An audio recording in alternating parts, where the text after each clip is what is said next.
반갑습니다. 제가 한 10년 현장에서 사역을 했는데 거의 제가 교회에 가서 선교 보고를 안 했던 것 같아요. 제가 뭐 그냥 교회 방문을 많이 안 했어요. 오늘 또 이렇게 선교 보고할 수 있도록 시간을 주셔서 감사합니다. 저는 참 행복한 선교사입니다.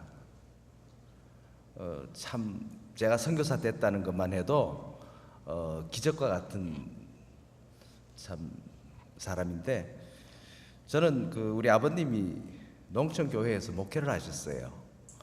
그래서 이제 이상하게도 농촌교회만 다니시더라고요. 그래서 우리 아버님께서 돌아가시고 난 다음에 이제 가족들이 모여서 이제 형님들도 다 목사들이 되었는데, 참 너들, 어머님께서 그러시더라고, 너들 참 어릴 때 많이 굶었다 그러시더라고요. 그래서 굶은 기억은 거의 없는데 그렇게 말씀하시더라고요. 그래서 이제 농촌교회 목회를 하시니까 이제 아침에 불을 때면 연기가 나야지 이제 아침밥 준비하고 하잖아요. 근데 이제 교회에서 아마 성미를 잘 주시지를 못했던 것 같아요. 쌀이 없으니까 빈 솥에다가 물을 넣고 많이 끓였다 이야기를 하시더라고요.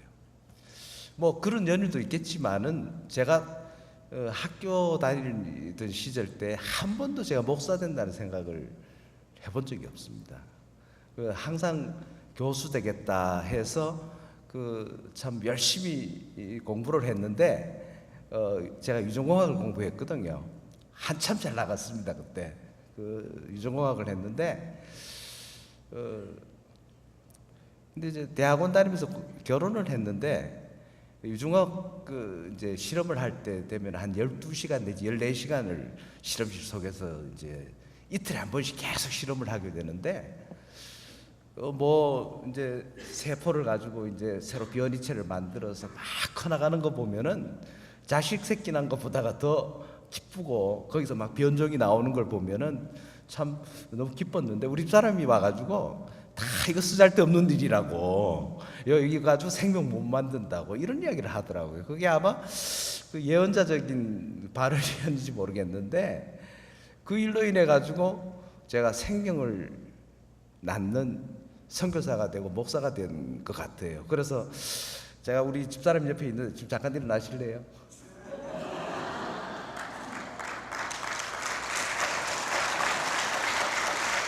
우리 최은경 여사 때문에 제가 선교사가 된 것 같아요. 사실은 우리 집사람이 제가 교수 된다고 그래서 시집 왔거든요. 그래서 그 결정적인 말 때문에 교수가 되지 못하고 제가 목사가 되고 선교사가 됐어요. 그래서 좀 일찍 목사한테 시집 간다 생각했으면 지금 아마 미국에서 큰 교회 계시는 목사님하고 결혼할 수도 있었을 건데, 오지에서 또 온두라스에서도 가장 오지인 랭카 인디언 마을에서 살고 있습니다. 저는 뭐 아까 말씀드렸듯이 다 둘러보면은 다 목사 집안이고, 처가집도 다 목사 집안이고, 이렇게 해서 참 지금 생각하면은 참 감사한 것 같아요. 우리 아버님께서 그 어려운 환경 속에서도 교회를 사랑하셨던 아버님. 제가 목회자 중에서 가장 존경하는 분은 제 형님이에요. 진짜 목사, 좋은 목사님, 본을 보여주셨고, 또 제 주변에 우리 장인어른 같은 경우는 뭐 여러분 아시는 분들 계실지도 모르겠는데, 선교에 아주 참 미친 선교의 행정가세요. 이런 분들이 옆에 계셔서, 또 제 멘토로 역할을 하신 우리 이원상 목사님 주변에 다 계시는 바람에 제가 그냥 자연스럽게 사역을 할 수 있는 또 힘도 주시고 멘토링을 해주셔서 참 너무 감사한 것 같습니다. 저는 옛날 우리 학교 다닐 때 뭐 청춘 이는 듣기만 해도 가슴이 설레는 말이다. 여러분 다 들으셨잖아요, 그죠? 저는 그 선교 이는 듣기만 해도 가슴이 설레는 말이다. 저는 그 말을 항상 마음속에 담고 살아가고 있어요. 여러분 선교, 여러분 오늘 우리 그 단기 선교 보고 하시고 감격적인 그런 참 간증들 해주셨는데, 선교 현장 속에서 일어나고 있는 일들은 선교 이 말 한마디만 들어도 가슴이 설레는 아주 엄청난 일들을 우리가 하고 있고 여러분 교회에서 하고 있는 거거든요. 그래서 저는 뭐 큰 사역하는 것보다는 큰 사역 뭐 큰 건물도 짓고 하는 그런 것도 좀 하고 싶기도 하지만은 제 마음속 깊은 데서는 좋은 선교사가 됐으면 좋겠다. 좋은 선교사가 되는 것이 어떤 의미에서 제 소망이고, 제가 뭐 큰 건물 짓고 큰 프로젝트 하는 것은 그렇게 원치를 않고 있어요. 그래서 저는 그냥 그분들과 함께 살아가는 것이 선교지 않느냐 해서 이제 그 좀 쉽지는 않더라고요.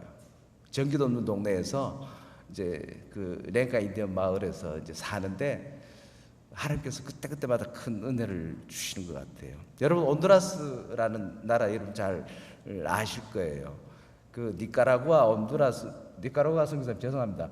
그 누가 못 사나 서로 경쟁하는 나라들이에요. 하이티하고 이 서방부에서 하이티 뭐 니카라구아, 온두라스 그러면 참 못 사는 나라들이에요.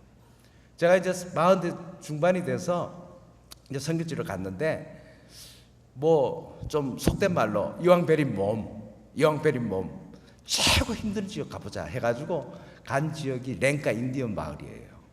근데 그 당시만 해도 랭카 인디언 마을에 그 알 수 없는 어떤 병으로 인해 가지고 젊은 사람들이 착 죽어가는 거예요. 근데 늦게 조사를 해보니까 작은 벌레가 있는데, 친체라는 벌레가 있는데 이놈이 지붕에서 살다가 내려와서 사람을 물게 되면 5년 뒤에 죽는 거예요. 그런데 그걸 알지를 못하고 지금까지 살아온 거죠.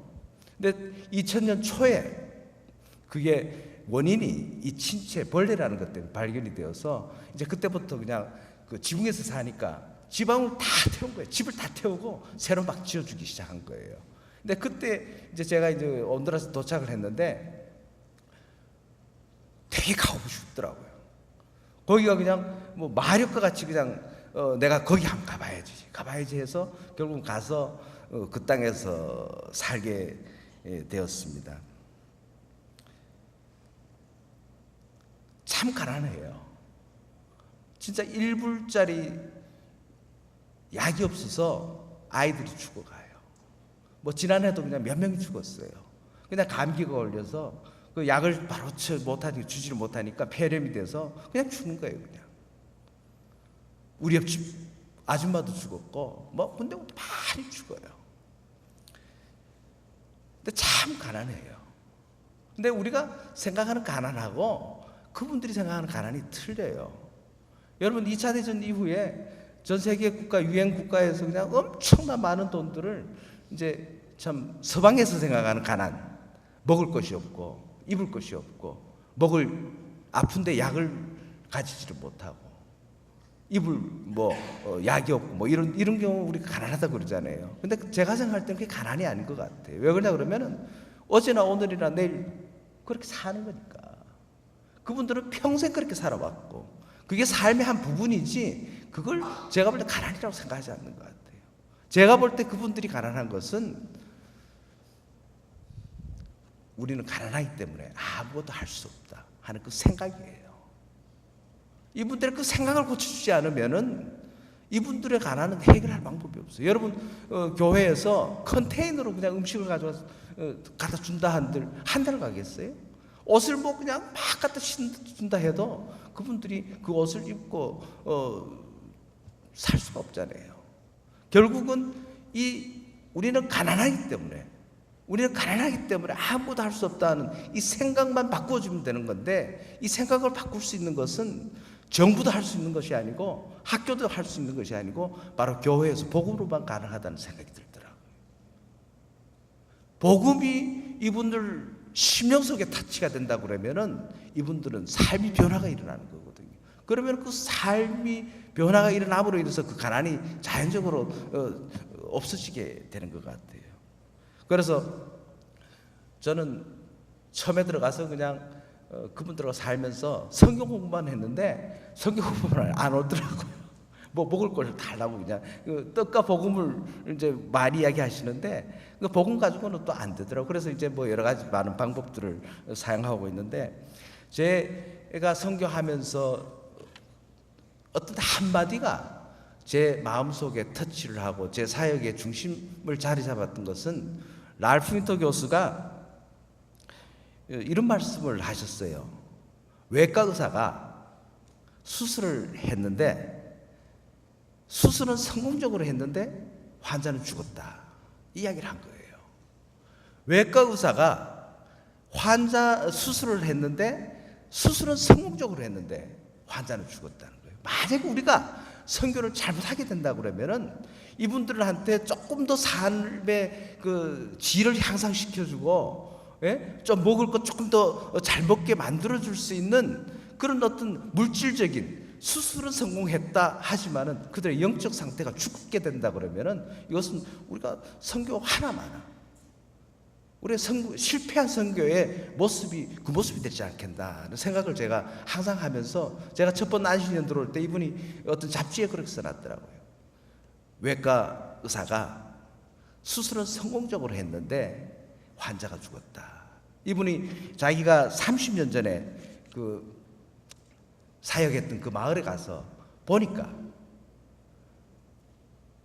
그 과테말라 마음족인데 들어가서 보니까 30년 뒤에 가보니까 모든 것은 환경적으로 잘 살게 돼 있는데 영적으로 그 부족 사람들이 죽었더라는 거예요. 그러면서 그 말씀을 썼는데 그게 제 마음속에 터치가 되고 내가 앞으로 사역 속에서 어떤 물질적인 외과 수술은 성공적으로 성공적으로 하고 환자도 살리는 그런 사역이 되면 가장 좋겠지만은 그렇지 못하다 그러면은 영적으로 살릴 수 있는 그런 사역을 했으면 좋겠다 생각을 하고 있습니다. 제가 첫 텀 때는 이분들 마을을 그냥 다니면서 사역을 했어요. 해보니까 그래 큰 결실이 없더라고요. 참 어렵더라고요. 그냥 가서 그냥 한 서너 시간 같이 예배 보고 돌아오고 예배 보고 돌아오고 이런 사역을 했는데 두 번째 텀 들어가면서부터 그분들 마을 속에서 함께 사는 사역을 하고 있습니다. 저는 그 제 사역을 중심으로 해서 몇 가지로 선교에 대해서 나눠보기를 원하는데 첫 번째 우리 선교라는 것은 삶의 방향을 정하는 것이 아닌가 하는 이런 생각을 해보거든요. 왜 그러냐 그러면은 예배가 없는 곳에 예배를 있게 하는 것이 선교니까 예배가 있는 곳에는 삶의 방향이 정해지는 건데 그 차원에서 저는 교회 개척을 처음부터 했었어요. 근데 교회 개척이라는 것이 렌카 마을 같은 경우는 뭐 아는 사람도 하나도 없고 인디언 마을에 그냥 그때는 한 집 한 집 걸어다니면서 집집마다 다니면서 이제 복음을 전한 거예요. 그래서 이제 집집에 가서 거기서 이제 또 약들을 좋아하니까 약을 가져가서 복음 전하고 기도하고 약 주고 이런 집집마다 방문을 다 했는데 아마 제가 그 렌카 마을 그 제 주변에 있는 집집마다 안 가본 집은 없는 것 같아요. 그래서 이제 가서 좀 이야기가 되면은 야 우리 그러지 말고 요 동네 사람 어느 집에 모이자 해서 이제 그렇게 시작해서 예배가 시작되게 됐어요. 그래서 지금 한 6개 마을에 계속 예배를 보는데 교회는 지금 그래서 이제 어느 정도 가정에서 예배를 볼 수 없는 단계가 되면은 이제 교회를 짓고 있는데 교회를 지금 3군데를 지었는데 두 군데는 아주 뭐 이제 자기들이 자립할 정도로 잘 하고 있는데 한 군데는 제가 살고 있는 동네는 아직도 너무 어렵더라고요. 그래서 어쨌든 그들의 삶의 방향을 정하는 예배가 있게 하는 그 사역, 교회 개척 사역을 하고 있습니다. 그래서 그 교회 개척을 통해 가지고 많은 사람들이 또 일부 한 교회 같은 경우는 뭐 이제는 다른 지역까지 나가서 그 렌카 마을에서 그 참 불가능한 이야기거든요. 근데 다른 마을까지 자기들 전도하려고 노력하고 하는 그런 교회로 발전되게 돼서 참 감사하더라고요. 두 번째 이제 제가 생각하는 선교는 변화다는 생각을 해봐요. 변화. 제가 우리 집에 이제 고양이 한 마리 있었는데 얼마 전에 죽었어요. 근데 어느 마을을 갔는데 고양이가 전혀 케어를 안 해서 뭐 진짜 거의 죽다시피 하는 그런 고양이 한 마리 있더라고. 그래서 달라고 그랬어요. 그래서 제가 집에 와가지고 깨끗이 씻고 먹을 것을 주니까 이놈이 그냥 아주 통통하게 잘 크더라고요. 제가 그것을 보면서 야, 우리 동네 아이들 또 조금만 케어해주면 이렇게 정상적으로 살 수 있는데, 그러면서 이제 학교를 시작했거든요. 근데 교회 건물들은 이제 있는데 학교를 이제 그 방과후 학교를 했어요. 근데 우리 아이들이 이제 변해가는 것을 보면서 성교는 변하다는 이런 생각을 해보게 돼요. 그 요한복음 2장에 보면은 그 정결의식 물로 포도주 만든 사건 나오잖아요. 거기에 보면은 정결의식 때 썼던, 제가 이제 판단하기에는 그 물이 깨끗이는 않았던 물인 것 같아요. 그렇잖아요. 그 깨끗이 않는 참 정결 예식에 쓰여졌던, 제가 좀 경상도 말로 꾸정물 같은 물이었는데 예수님께서 능력을 주셔서 그 예수님 능력으로 그 물이 포도주가 됐잖아요. 여러분, 포도주는 아주 향취 나는, 그것도 최고급 포도주가 되었는데 우리 동네 아이들이, 제가 사역하는 우리 동네 아이들이 꾸정물 같은 인생이 향취 나는 인생으로 변화되는 모습들이 보이더라고요. 그래서 제가 이제 아사코 알파 아이들이 이제 학교를 하고 몬케카고아에 학교를 하고 이제 도시의 산페드로 술라에 이제 학교가 한 300명 되는 학교를 어떤 선교사님 저한테 그냥 넘겨주고 가셨어요. 제가 기도하면서 참 꾸정물 같은 이 인생들이 향취나는 포도주가 되었으면 좋겠다 했는데, 이 아이들이 있죠. 이번 며칠 전에 제가 오기 전날 그 온두라스의 어린이날이었거든요. 자기들이 자기 학교에 가가지고 막 그 프레젠테이션을 하는데 뭐 드라마도 하고요, 뭐 영어로 노래도 하고요. 그 다음에 악기를 몇 가지 가르쳐 줬거든요. 악기로 막 연주를 하고. 그런데 또 그 아이들이 그 전에 그 하루 전날은 또 다른 동네에 가가지고 이제 선교사로 간 거예요. 선교사로 가서 다른 학교에 가가지고 막 연주를 하는 거예요. 불과 얘들이 1년 전만 해도 똑같은 아이들이었는데 엄청난 변화가 일어나는 그 모습 보면서 제가 참 소망이 보인다. 미래가 있다.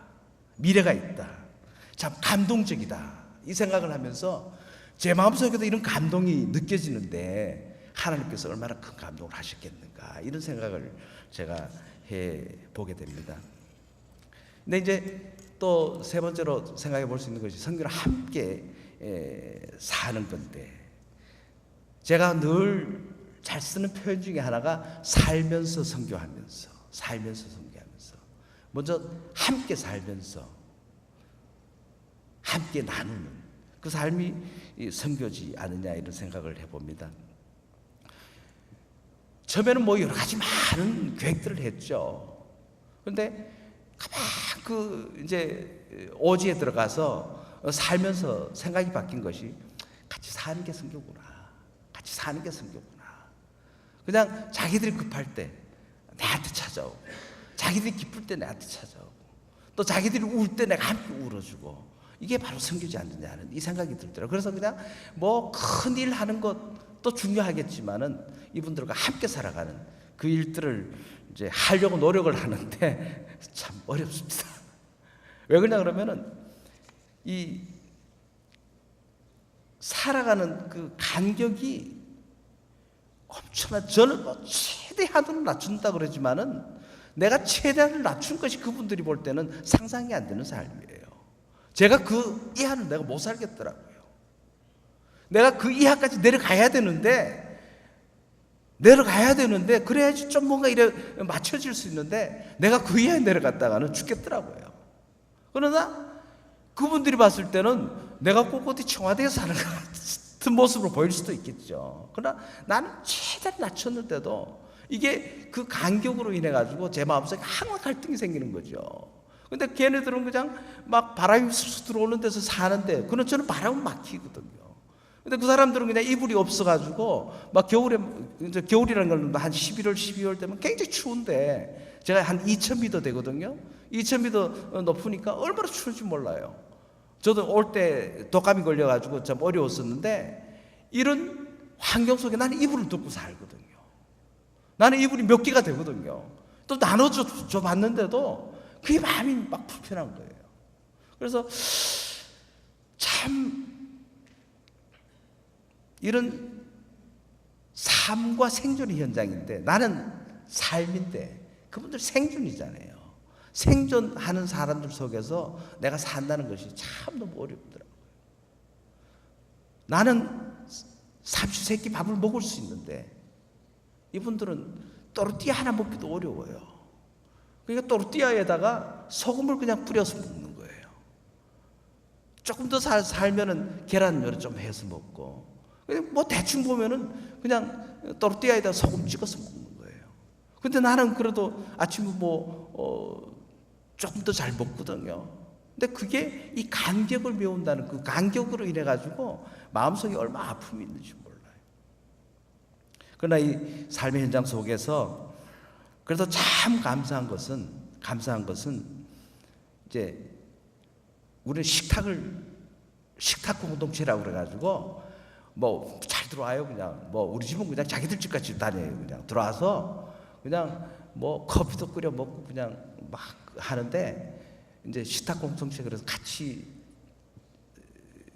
이제 식사를 같이 나누기도 해요. 이제 말씀을 나누는 것이 참 중요한데 저는 아침에 디보션을 2번 해야 돼요. 6시 반 되면 동네 사람들이 오고 이제 참 감사한 것은 신약을 매일 한 장씩 하는데 신약을 지금 2번 끝냈어요. 그래서 구약 오늘 창세기 37장까지 가요. 근데 지금 오늘 저녁에서도 거기서 계속 하고 있어요.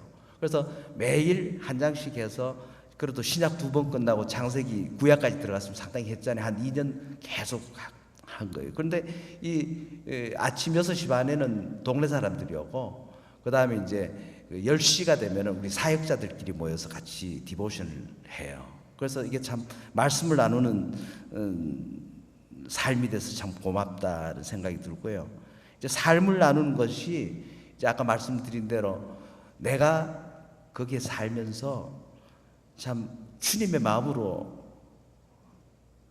그들을 바라보고 주님의 마음으로 그들을 느끼고 주님의 마음으로 그들과 대화하고 주님의 마음으로 참 그들과 함께하는 그 삶을 살려고 그냥 노력만 하고 있어요. 근데 참 잘 안 되더라고요.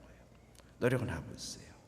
그래서 제가 요사이 쓰는 말 중에 하나가 삶으로 그리는 복음이다. 제가 뭐 거기서 그냥 집집마다 다니면서 다 설교는 못해도 그분들이 내가 살아가는 모습을 보면서 복음이 그려진다 그러면은 나는 거기서 좀 제대로 살았다. 언젠가 내가 그 땅을 떠날 때 그 코레아노 아메리카노 하나가 와가지고 그래도 참 수년 살다 갔는데 이분들이 우리한테 마음에 뭔가 터치해주고 간 게 있다. 그것만 해도 저는 참 제대로 선교했다는 생각을 하면서 이제 sermon in action이라는 이야기 많이 하잖아요. 내 삶으로 설교하는 복음을 그려지는 그런 삶을 살려고 노력하고 있습니다. 그런데 이제 결국 오지다가 보니까 아무도 그 지역에 와서 누구가 와가지고 그 사역을 도와준다 해도 뭐 4x4가 다녀야 되고 이런 상황이니까 동네 사람들 모아놔놓고 이제 성경 공부하고 성경 학교를 해서 이분들이 자기 마을에 사역하도록 뭐 저는 신학교라는 이야기도 뭐 제가 신학교 학생들을 가르칠 능력도 안 되지만은 그 성경 학교로 해서 그분들이 자기들이 성경을 잘 해석하고 또 읽고 설교를 준비해서 또 자기들한테 복음을 전할 수 있는 사람들 만들자 해서 지금 한 이번 지금 세 코스를 하고 있는데 8명 지금 하고 있어요. 8명 중에 한 2명, 3명은 사역을 할 수 있겠더라고요. 그래서 그분들 하고 있고 이제 그 나누는 것 중에서 하나가 워낙 가난하니까 예수 잘 믿는 분 있으면은 염소를 하나 줘요. 그래서 염소 젖짜서 먹게 하려고 이제 염소도 나눠주고 양도 나눠주고 또 돼지 새끼도 나눠주고 좀 더 가능하면은 또 소도 나눠주고 우리 집에는 그냥 그래서 닭장도 있고요. 토끼도 많습니다. 그래서 얘들이 새끼만 놓으면은 이제 아이들한테 한 마리 주려고 다 구하기도 있고, 그래서 촌에서 아주 촌놈같이 잘 살고 있습니다. 근데 함께 산다는 것이 뭐 여러분 우리 선교사님 다 똑같으시지만 희생이 많잖아요. 근데 어떨 때는 뭐 여러분 어떤 분들이 그러시더라고. 뭐 그렇게 힘들어서 어떡하냐 희생한다고 그러지만은 저는 먼저 이제 뭔 생각이 자꾸 드냐 그러면은 옛날 우리 집에 찾아왔던 미국 선교사님이 자꾸 생각나는 거예요. 근데 미국 선교사님이 조선 말기 때 한국 왔을 때 그것 비하면 우리는 그래도 좋은 차 타고 다니는데요. 그분들이 걸어 다닐 때 우리는 차 타고 다니잖아요. 그래서 미국 선교사님 한국에 왔던 미국 선교사님 비하면은 저는 희생이 천은 아니라고 생각해요.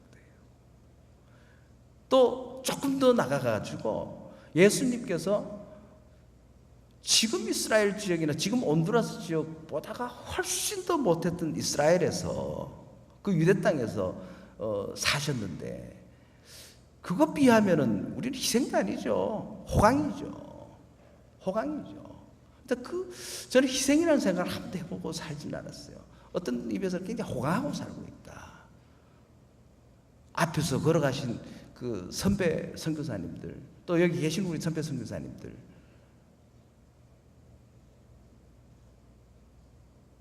성경에 나오는 그 많은 허다한 증인들, 그분들이 내 삶을 보면은 우리는 호강하는 삶인 것 같아요. 그래서 문화적으로 삶의 참 모양들이 너무나 힘들고 어렵고 참 견디기 어려운 그런 상황 속에서도 참 그 생각하면서 그래도 나는 호강하는 선교사다. 나는 아주 그냥 잘 나가는 선교사다. 하는 생각하고 살아가고 있습니다. 근데 사실은 우리 동네 같은 경우도 보면은 가장 문제는 도와주려고 막 줄 서 있는 외국 기관들이에요. 우리 동네가 온두라스 최고 못 살거든요. 그러니까 기관들이 와가지고 그냥 줄을 서 있는 거예요. 여차하면 그냥 갖다 붙는 거예요, 그냥. 그렇기 때문에 어떨 때는 참 기가 막힌 일들이 참 많아요. 예를 들어서 뭐 한 가지만 내가 몇 가지 일을 생각해 봤는데 한 가지만 말씀드리면은 지금 시간이 한 5분 남았거든요, 목사님. 어느 날 우리 교인집에 갔는데 감자씨가 있더라고요. 그래서 이제 야 감자씨 언제 심을 거냐 그러니까 심는데요. 근데 그 다음 주간에 예배 보러 가니까 감자씨가 없어요. 그래서 벌써 다 심었네 그러니까 먹었대요. 감자씨를 먹었다는 거야. 그래서 딱 하는 소리가 선교사님 그 감자씨 사달라고. 제가 그러죠. 저는 뭐 절대 그런 거 없으니까 야 감자씨 먹은 놈은 감자씨 먹은 놈은 미래를 먹은 사람이기 때문에 그건 도와줘도 필요 없어. 그거는 너 같은 사람은 도와줄 필요가 없는 사람들이라고 딱 잘라버렸죠. 근데 그 다음 주에 가니까 감자씨가 딱 있더라고요. 근데 이거 웬 거냐 그러니까 선교사님 안 도와준다 그래가지고 자기가 다른 기관에 가니까 주더라는 거예요. 그러니까 난 나쁜 선교사 돼버린 거죠. 나쁜 놈 돼버린 거지. 뭐 이런 일들이 엄청나게 많아요. 그러니까 참 좋은 의미에서 국제기구나 참 뭐 컴패션 월드 비전 뭐 많은 기관들이 참 좋은 의미에서 와서 도와주시는데 여러분들의 헌금들이 때에 따라서는 다 그렇지는 않겠지만은 선교 현장 속에서 현지에 있는 스태프들에 의해 가지고 헌금이 돈으로 바뀌어 버리는 거예요. 저는 그게 참 마음이 아프더라고요. 그래서 참 헌금이 헌금대로 쓰여져야 되는데 헌금이 돈으로 쓰여질 때 이 헌금의 값어치는 아주 없어져 버리는 거예요. 이런 속에서 예수를 믿어주는 사람들, 많은 아마 중남미 교인들, 예수를 믿어주는 사람들, 예수를 믿는 사람들이 아니라 예수를 믿어주는 사람들, 예수 믿고 덕본 사람들. 중남미 교회 역사 속에서 한 번도 예수 믿다가 핍박받은 것이 아니라 예수 안 믿는다고 핍박받은 거지. 이런 사람들 앞에서 사역하면서 참으로 쉽지 않는 그 상황이 참 많은 것 같아요. 그러나 하나님께서 우리들에게 주신 이 귀한 선교사의 사역, 이 일을 위하여서 이제 참 우리 선교사님 한 분 한 분들 참 열심히 선교 현장에서 사역을 하시는데, 제가 잠언 25장에 보면은 충성된 사자는 그를 보낸 이에게 마치 추수하는 날에 얼음 냉수 같아서 능히 그 주인의 마음을 시원케 한다. 이 말씀 있잖아요. 우리 모두가 참 우리 주인의 마음을 시원케 하는 사역으로 우리 삶을 하나님께 드리면 참 좋겠다 생각을 해봅니다. 오늘 여러분 우리 선교사님 말고 우리 성도님들 한마디만 하고 제가 내려가겠습니다. 요사이 이제 선교 책에 보면은 미셔널 철치라는 말이 참 많이 나와요. 그래서 저는 이걸 아주 간단하게 표현해서 모든 성도는 선교사다. 성도의 삶의 현장이 선교지다. 저는 이렇게 꼭 간단하게 정의를 하는데, 여러분 마이애미가 여러분 선교지고 여러분이 바로 선교사님이십니다. 여러분이 마이애미에 선교하기 위해서 여러분 직장에 보내셨고, 하나님께서 마이애미에 보내신 목적도 여러분이 마이애미를 복음화하기 위해서 보내신 거예요. 여러분 앞집에 보면은 온두라스 사람 살고, 뒷집에 보면은 구아테말라 사람이 살고, 또 옆집에 보면은 모슬렘 사람이 사는데, 그분들한테 복음을 전할 수 있는 사람은 바로 여러분밖에 없습니다. 그래서 여러분들 삶 속에서 우리 선교사님 같이 똑같은 사역을 여러분 있는 삶의 현장 속에서 하실 때에 하나님께서 아까 제가 말씀드린 대로 주인의 마음, 우리 하나님의 마음을 시원케 하는 여러분 삶이 될 것입니다. 여러분 다 선교사이십니다. 선교사의 삶을 살아가시기를 바랍니다.